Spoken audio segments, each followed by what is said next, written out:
Assalamualaikum warahmatullahi wabarakatuh. Kepada Dr. Muhammad Sabri. Saya Muhammad Izzat bin Hamiruddin, pelajar diploma belia dalam kerja pembangunan yang bernombor matrik DB00439. Saya telah diberi tugas untuk membentangkan satu laporan di bawah subjek SKP 2101 Kenegaraan Malaysia yang diberi tajuk oleh doktor tentang dasar ekonomi belia akibat kesan pandemik COVID-19. Terlebih dahulu doktor, saya ingin memohon maaf kepada doktor kerana atas kelewatan penerangan saya ini disebabkan faktor kerja, jadual yang terlalu padat dan kesihatan saya baru-baru ni pun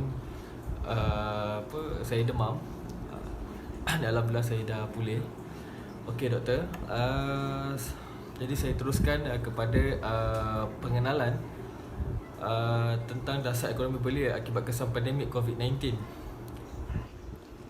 Di sini saya telah menyediakan tentang satu pengenalan. Pandemik COVID-19 bukan sahaja menyebabkan kesukaran kepada sektor kesihatan awam negara, malah kepada ekonomi dan pasaran buruh keseluruhannya. Perkembangan semasa COVID-19 telah menambah beban dan cabaran kepada golongan pekerja, majikan dan pihak kerajaan. Tambahan pula dengan arahan ke atas penjarakan sosial dan arahan Perintah Kawalan Pergerakan PKP sejak 18 Mac lalu, majoriti pekerjaan terutamanya yang bergantung kepada interaksi kepada pelanggan secara fizikal terus terkesan. Belia merupakan penyumbang penting kepada pasaran buruh negara daripada keseluruhan 15.3 juta tenaga buruh pada tahun 2018 sebanyak 5.45 juta, iaitu sebanyak 35.7% daripada ialah belia berumur 15 hingga 29 tahun. Justru situasi semasa COVID-19 ini pastinya memberi kesan buruk kepada penyertaan belia dalam pasaran buruh, terutamanya bagi graduan baharu, seperti kesukaran mencari kerja, mengekalkan pekerjaan dan pendapatan. Tujuan penulisan karya ini ialah sebagai perbincangan mengenai kesan semasa dan jangka panjang pandemik COVID-19 ke atas pasaran buruh, khususnya kepada golongan belia. Namun, skop perbincangan lebih tertumpu kepada kesan pandemik kepada golongan belia dan graduan baru. Belia dalam konteks kertas perbincangan ini ialah individu berumur 15 hingga 29 tahun. Kesan krisis pandemik COVID-19 kepada belia. Majoriti pakar ekonomi menjangkakan krisis COVID-19 akan mengakibatkan kemerosotan kepada sebahagian besar aktiviti ekonomi. Krisis pandemik COVID-19 yang sedang melanda pada hari ini memberi kesan secara langsung kepada golongan belia melalui 5 dimensi. Pertama, sejumlah besar penganggur adalah merupakan golongan belia. Kadar pengangguran di Malaysia pada tahun 2018 ialah 3.3%. Sejak selepas krisis kewangan global 2010, iaitu GFC 2010.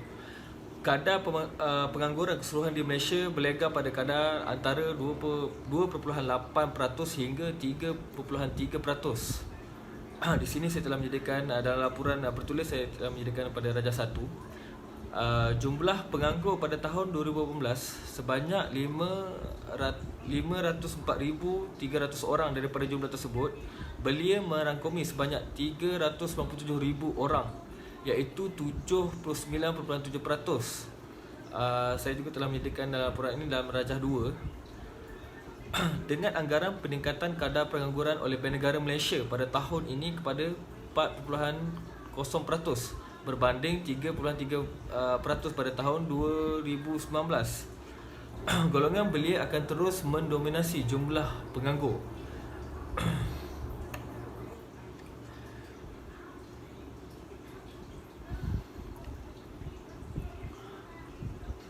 Yang kedua, tempias COVID-19 dirasai oleh semua sektor, terutamanya sektor berkaitan perkhidmatan seperti pekerja dalam industri makanan, jagaan kanak-kanak, pengangkutan udara, pelancongan, hiburan dan pengurusan acara, peruncitan, kesukanan dan perhotelan.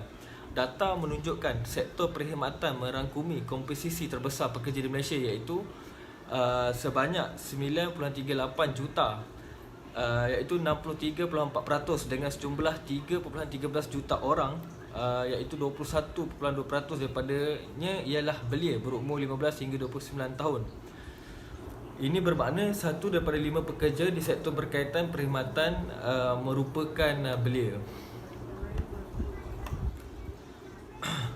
Yang ketiga, lebih banyak belia dalam sektor tidak formal akan terkesan akibat krisis pandemik COVID-19. Jumlah tenaga kerja dalam aktiviti tidak formal pada tahun 2017 ialah sebanyak 1.36 juta, merangkumi 9.4% daripada jumlah guna tenaga keseluruhan. Jumlah guna tenaga dalam aktiviti tidak formal bukan pertanian di bawah Malaysia meningkat dengan kadar pertumbuhan purata, iaitu Compound Annual Growth Rate CAGR, sebanyak 5.3% sejak tahun 2011.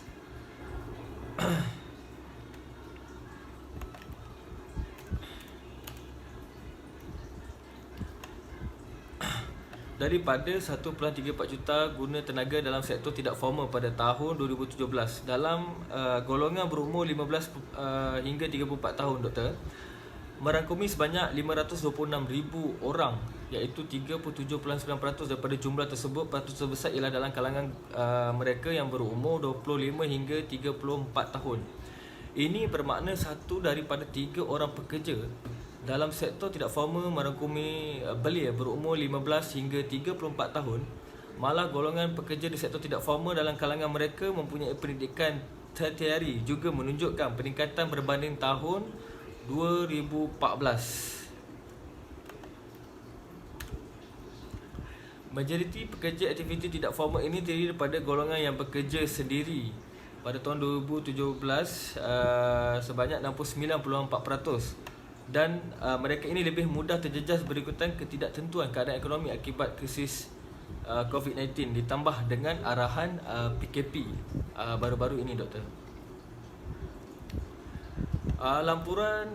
Laporan tinjauan kesan COVID-19 kepada ekonomi dan individu oleh Jabatan Perangkaan Malaysia, Department of Statistics Malaysia (DOS), yang melibatkan seramai 168,182 responden berumur 15 tahun ke atas daripada pelbagai sektor telah menunjukkan 46.6% responden bekerja sendiri tanpa mengira umur telah kehilangan pekerjaan sepanjang COVID-19.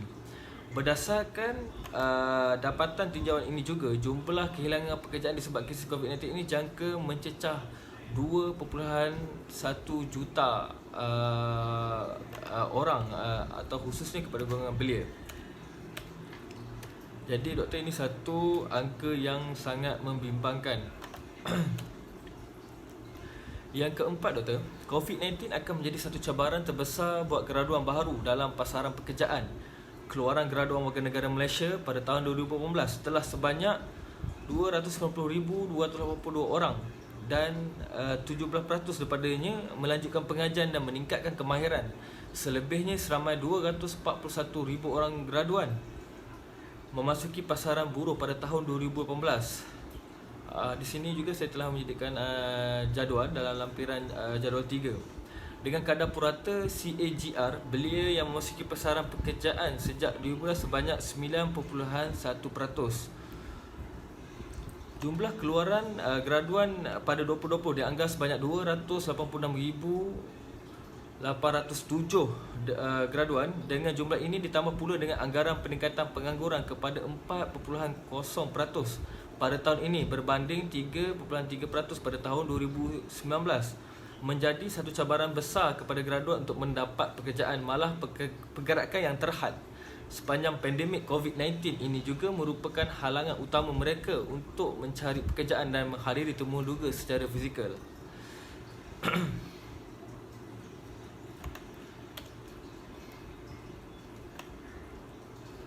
Kelima, belia lebih terdedah kepada krisis pekerjaan dan berhadapan dengan jurang pendapatan akibat upah dan gaji yang diterima adalah rendah. Golongan belia secara puratanya memperolehi pendapatan sebanyak 2,256, iaitu dalam golongan 25 hingga 29 tahun.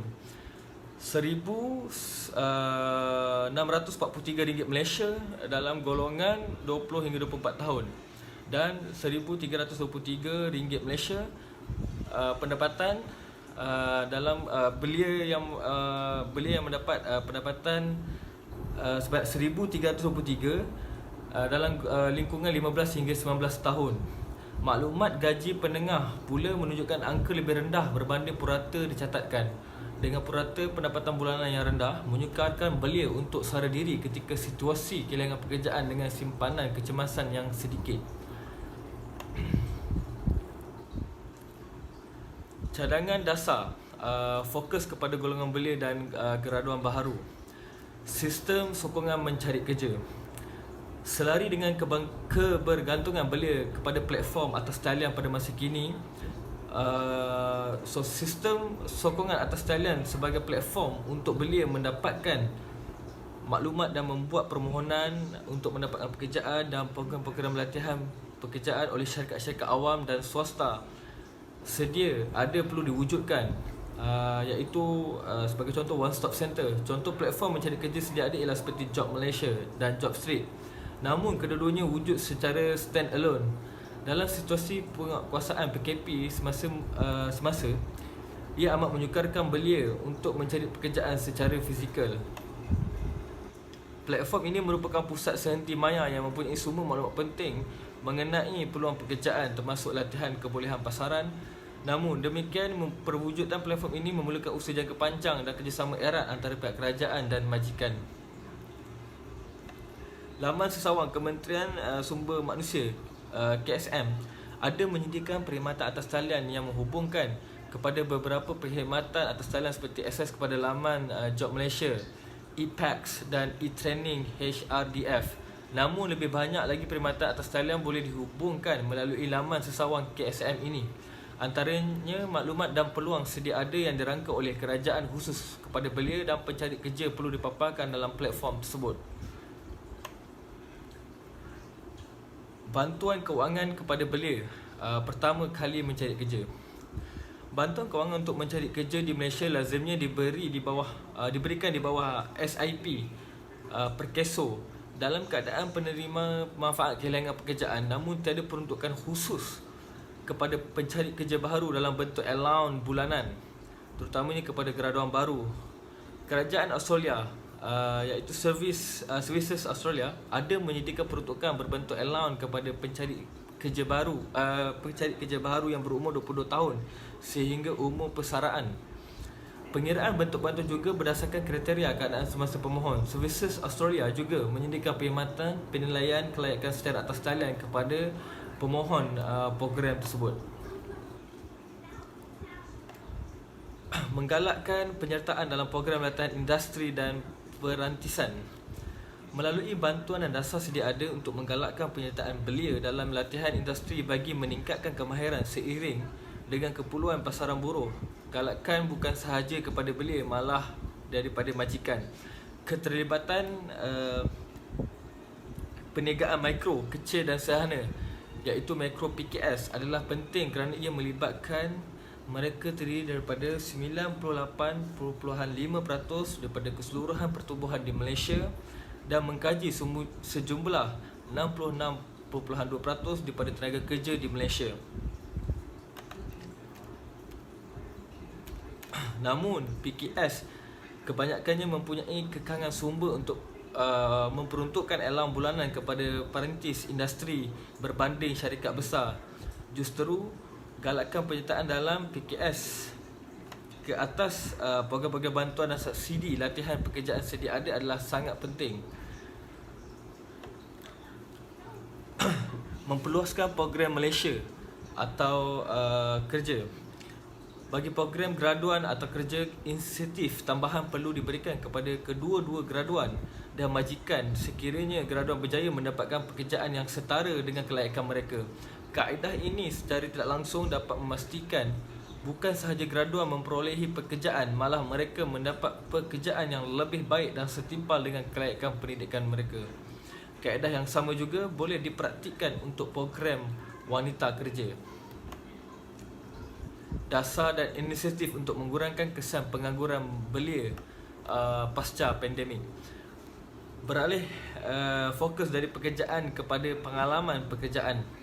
Kekurangan peluang pekerjaan tidak semestinya menghadkan peluang menimba pengalaman untuk meningkatkan kemahiran Dasar kerajaan perlu berpandangan positif.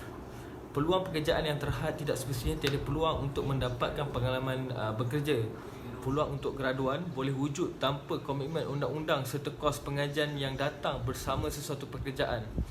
Ini boleh dicapai melalui program latihan pekerjaan atau program perantis. Kertas Kerja KRI berkenaan isu program perantisan bertajuk Youth Internship. Exploring Key Issues and Challenges. Melihat penggunaan konsep perantis untuk graduan adalah amat tinggi di negara-negara maju.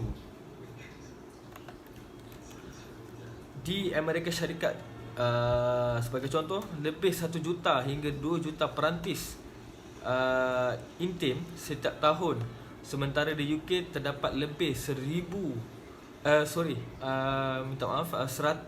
graduan yang berada dalam pelbagai jenis program latihan perantisan, Doktor.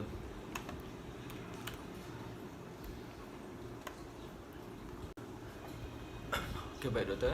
Kita teruskan dengan seterusnya. Galakkan program latihan peningkatan kemahiran kepada belia melalui program pembelajaran sepanjang hayat, iaitu lifelong learning. Seperti mana kita tahu, pasaran pekerjaan berubah dengan pantas seiring dengan peredaran masa. Pekerjaan atau kemahiran pekerjaan yang ada pada masa ini mungkin tidak lagi relevan pada masa hadapan. Keperluan terhadap sesuatu pekerjaan juga berubah dengan cepat. Oleh itu, golongan belia khususnya graduan baharu perlu digalakkan untuk meningkatkan kemahiran dan latihan semula melalui kaedah pembelajaran sepanjang hayat. Kaedah pembelajaran ini berbeza berbanding pembelajaran di dalam bilik kuliah. Cabaran dan strategi pasca pandemik untuk belia 17 sedia ada. Pakej melalui KHRDF mungkin boleh dimanfaatkan untuk tujuan ini. Namun, platform dan peruntukan khusus kepada graduan baharu yang pertama kali mencari kerja juga diperlukan. Dengan itu, belia mempunyai lebih peluang dan ruang untuk peningkatan kemahiran dan memenuhi kehendak pasaran kerja dan tidak hanya semata-mata bergantung kepada kurikulum pembelajaran di dalam bilik kuliah. Dan ketika latihan industri wajib dengan kebanyakan pelaksanaannya untuk tempoh kurang dari 6 bulan. Seterusnya, saya membuat kesimpulan. Belia berumur 15 dalam lingkungan 15 hingga 29 tahun merangkumi hampir 40% daripada keseluruhan tenaga buruh di Malaysia. Peranan belia pada hari ini sebagai tunjang kepada kemakmuran ekonomi negara tidak dinafikan. Adalah penting untuk memastikan belia, terutamanya pada para graduan, bukan sahaja memperolehi pekerjaan, malah memperolehi pekerjaan yang berkualiti dan setara dengan kelayakan mereka. Tidak dinafikan situasi pasaran buruh pada masa ini sangat mencabar, ditambah pula dengan krisis pandemik COVID-19 yang menyekat banyak pergerakan dan aktiviti ekonomi. Namun, ekonomi masih perlu bergerak bagi memastikan kesan negatif semasa dan selepas COVID-19 adalah minimum. Pelbagai peruntukan inisiatif dan dasar-dasar kerajaan telah diumumkan untuk mengurangkan kesan krisis COVID-19 kepada pasaran buruh. Kebanyakan inisiatif yang diumumkan adalah menyeluruh, namun manfaat kepada belia dan graduan baharu adalah minimum.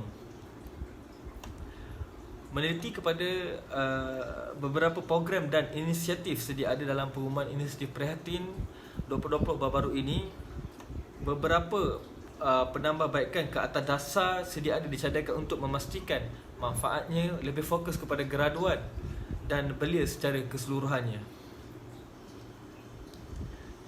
Itu saja sekian daripada saya, Muhammad Izzat bin Amiruddin, DB 00394. Sekian, terima kasih kepada Dr. Muhammad Safri. Assalamualaikum warahmatullahi wabarakatuh.